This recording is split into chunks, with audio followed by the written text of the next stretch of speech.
गावापासून शहरापर्यंत व शहरापासून राज्यापर्यंत घडणाऱ्या सामाजिक राजकीय घडामोडी आपल्यापर्यंत तात्काळ पोहोचवण्यासाठी आपल्या सेवेत दाखल होत आहे। खरं तर काल सुद्धा इथं एक फॉर्म भरला गेला, तिथं काही घोषणा केल्या गेल्या आणि सगळ्यात महत्त्वाचं विचारलं गेलं की 10 वर्षात तुम्ही खासदारांना बघितलं का? हा प्रश्न योग्य आहे का अयोग्य आहे? बंडोबासला कोणी बघितलं नाही असं परभणी जिल्ह्यात एखादा माणूस भेटला कोणाला? बघा, अशा पद्धतीनं खोटं भाषण या ठिकाणी झालं, त्याचा समाचार मी निश्चित घेईल। पण तो हा समाचार घेत असताना जे उमेदवार दिले त्यांचे काही वक्तव्य माझ्याजवळ आहे। यांनी असं म्हटलेलं, एकदा फार दिवस नाही लांब अजून, कारण बऱ्याच सभा गाजवायच्या, तेव्हा मी आत्ताशी ट्रेलर बंडोबा सांगतो, कारण नंतर आपल्याला सगळं बघायची सोय एकेकाची।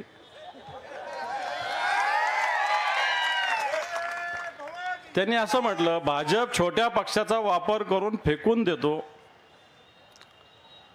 मोठी माणसं आल्यावर छोटी माणसाची गरज त्यांना राहत नाही। हे कोणी म्हटलं? कोणी? हा, हे फार दिवस नाही झाले, महिना झाला।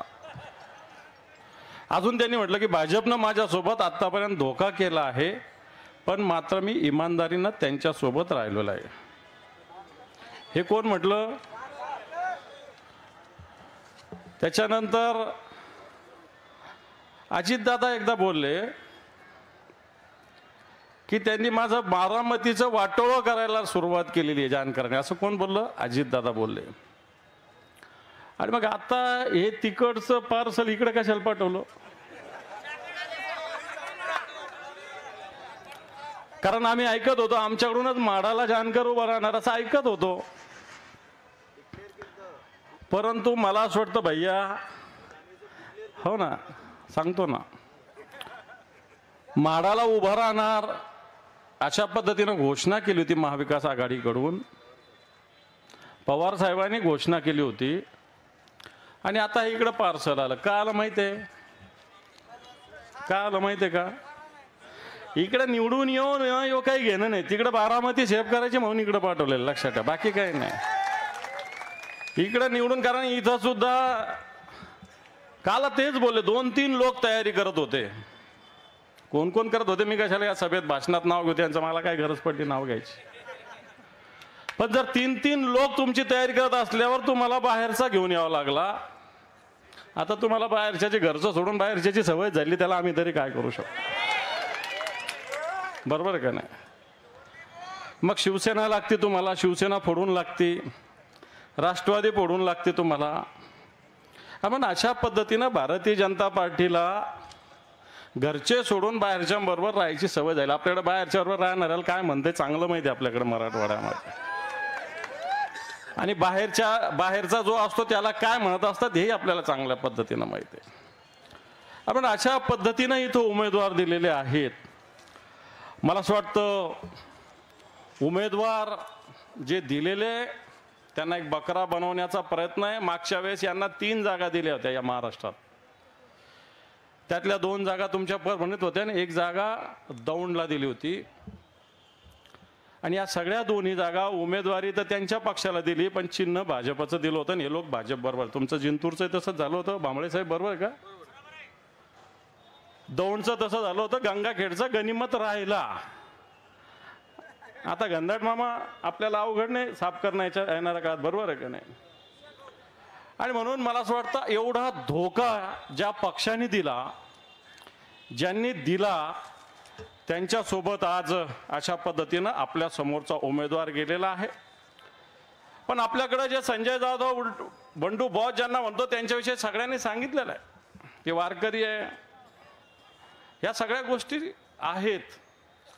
पण तो सगळ्यात महत्त्वाचं मला चांगलं आठवतं, या परभणीमध्ये ज्यावेळेस वैद्यकीय महाविद्यालय व्हावं त्यावेळेस उपोषणाला बसणारा हा गडी, आणि जोपर्यंत होत नाही तोपर्यंत उपोषण न सोडणारा गडी। मला आठवतं त्याच उद्धवजी ठाकरे साहेब मुख्यमंत्री होते, MIDCची की कोणती जागा घ्यायचा मुद्दा होता बहुधा, का कृषी आपल्या विद्यापीठाची, आणि हा आता काही जणांनी काल घोषणा केली की महायुतीच्या काळामध्ये वैद्यकीय, महायुतीच्या नाही, महाविकास आघाडीच्या काळात वैद्यकीय महाविद्यालय परभणीला आलेलं आहे. आणि म्हणून मी सांगेल की या महाविद्यालय तर आलंच, पण तुम्हाला चांगलं आठवतो की ज्या 70-30चा हा एक विषय होता, या मराठवाड्याचा धगधगता तरुणांचा विषय होता. ज्या मेडिकल कॉलेजमध्ये प्रवेश घेताना 30-70चं प्रमाण असावं, सरसगट नव्हतं. मराठवाड्यातल्या मेडिकल शिक्षण घेऊ इच्छिणाऱ्या विद्यार्थ्यावर हा अन्याय होत होता. फडणवीसांच्या सरकारच्या काळात सुद्धा त्यांचे उंबरठे झिजवले होते 5 वर्ष. परंतु ज्यावेळेस उद्धवजी ठाकरे साहेबांचं सरकार आलं त्यावेळेस बंडू बॉस यांनी पुढाकार घेतला, त्यांनी 70-30चा निर्णय रद्द झाला. या मराठवाड्यातल्या विद्यार्थ्यांना न्याय देण्याची भूमिका घेतली होती. आणि म्हणून मला असं वाटतं खऱ्या अर्थानं 1-2 कोटी बेरोजगारांना रोजगार देण्याची घोषणा होत असताना या मराठवाड्यातील वैद्यकीय शिक्षण घेऊ इच्छिणाऱ्या विद्यार्थ्यांना न्याय देण्यासाठी आज आपले जे उमेदवार आणि आपले जे खासदार आणि उद्या सुद्धा होणार जे खासदार आहे ते संजय जाधव यांनी पुढाकार घेतला होता. आपण काल बऱ्याच जणांनी सांगितलं की कोण कोण इथं आलं. मी काय फुल हाफ काय म्हणण्याच्या भानगडीत पडत नाही, पण तो अजितदादा म्हटले की देशाचे भवितव्य ठरवणारी निवडणूक आहे. दादा, सगळ्यात आधी तुमचं भवितव्य ठरवणारी तुमची बारामती येते का बघा. देशाचं भवितव्य काय बघता तुम्ही? 2-4-5 जागा आहे त्या सांभाळा, येतात का नाही येतात. एवढी चापलुसी. कमळाबाई कमळाबाई कमळाबाई कोण? अजितदादा म्हणत होते का नाही? कमळाबाई घ्या, कमळाबाई घ्या, कमळाबाई अजितदादाच म्हणत होते का नाही? आता घ्या तुम्हीच कमळाबाई घ्या, आता तुम्हीच घ्या कमळाबाई. आपण देशाची भवितव्य जर ठरवणारी ही निवडणूक असेल तर मला असं वाटतं देशाचं भवितव्य ठरवणारी निश्चित आहे.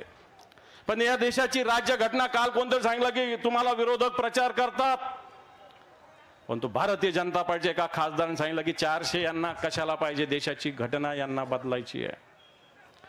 आणि म्हणून मला असं वाटतं घटना ही डॉक्टर बाबासाहेब आंबेडकरांनी लिहिलेली घटना आजही 1950ला ही घटना या प्रजासत्ताक राज्य प्रजासत्ताक राष्ट्र आपलं हिंदुस्थान भारत झालं. पण ही घटना खऱ्या अर्थानं देशाला नव्हे तर या विश्वाला दिशा देणारी घटना, ही बदलण्याचं पाप करण्याचा प्रयत्न भारतीय जनता पार्टी करते. आणि बरेच जण सांगितलं, काल सांगितलं की महायुतीचा उमेदवार निवडून आल्यावर खराब रस्ते इथं झालेले ते आम्ही दुरुस्त करू. अरे ही संसदेची निवडणूक आहे. इतक्या दिवस काय झकमारी केली, काय दिवे लावले तुम्ही? होते ना तुम्ही म्हणजे तुमचा दिला तर रस्ते करून, तुमचा नाही दिला तर रस्ते करू. अरे तुम्हाला रस्त्याला लावणारे परभणीची जनता लक्षात ठेवा. आणि म्हणून हेही सांगितलं गेलं की 10 वर्षात नरेंद्र मोदीने देश विकासाच्या दिशेने नेला. अरे 10 वर्षापूर्वी घोषणा केली होती, बहुत हो गई की बार आपकी बार मोदी सरकार. पेट्रोल जे 50-60 रुपये होतं जे 110 रुपयाला गेलेलं आहे. डिझेल आज 90-97 रुपयाला गेलेलं आहे. सर्वसामान्य वस्तूचे भाव घ्या, बाजारामध्ये डाळ घ्या, मावल्यांना विचारा, तेल गोड तेल आज 200 रुपये लिटर गेलेलं आहे. गॅस सिलेंडर जे 450 रुपयाला जे 1000 रुपयाच्या वर गेलेलं आहे. आणि जर अशा पद्धतीनं महागाई झाली तर मला वाटतं 10 वर्षात हा विकास झालेला आहे का? 10 वर्षामध्ये या देशाचा हा विकास झालेला आहे का? नुसत्या पेट्रोल पंपावर घोषणा, उज्ज्वला गॅस, किसान क्रेडिट कार्ड. मला इथं बसलेल्या एखाद्या तरी माणसाने सांगावं गेला किसान क्रेडिट कार्ड मिळालं. 2016ला घोषणा केली हर घर छत. 2022 पर्यंत या देशात सगळ्यांना हर घर छत देऊ. आज 2024 झालं, 5% लोकांना सुद्धा छत मिळेल नाही. हर घर जल देऊ सांगितलं, हर घर नल देऊ सांगितलं, पण आज 2024 आहे, आजही जल पण नाही आणि नल पण नाही, अशा प्रकारची स्थिती आहे. नुसत्या खोट्या घोषणा करायच्या. आयुष्यमान योजना सांगायची, कोणाला आयुष्यमान मिळालं, कोणाला 5 लाख रुपये माफ झाले मिळालं, कोणाला दवाखान्यात 5 लाख रुपयाचं बिल झालं आणि माफ झालं. एखादा माणूस उभा राहून सांगा की माझे 5 लाख रुपये माफ झाले. पण खोटाड्या घोषणा या राज्यामध्ये या देशामध्ये केल्या जातात. म्हणून मला असं वाटतं की येणाऱ्या काळामध्ये अशा पद्धतीनं घोषणा करणारे लोक येण्याची गरज नाही. आज या देशामध्ये भारतीय जनता पार्टीवर ईडी CBI काम करतं.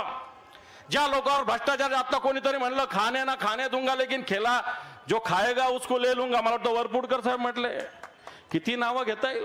आपल्या शेजारचे अशोक चव्हाण, तर प्रताप सरनाईक, भावना गवळी, नारायण राणे, छगन भुजबळ, किती लोकांचे नाव घेता येईल. या सगळ्या लोकांना ईडीचा धाक दाखवून स्वतःच्या पक्षात घेतलं. आज या देशामध्ये 2 मुख्यमंत्री जेलमध्ये. आज झारखंडचे मुख्यमंत्री सोरेन जेलमध्ये, दिल्लीचे मुख्यमंत्री केजरीवाल जेलमध्ये आहेत.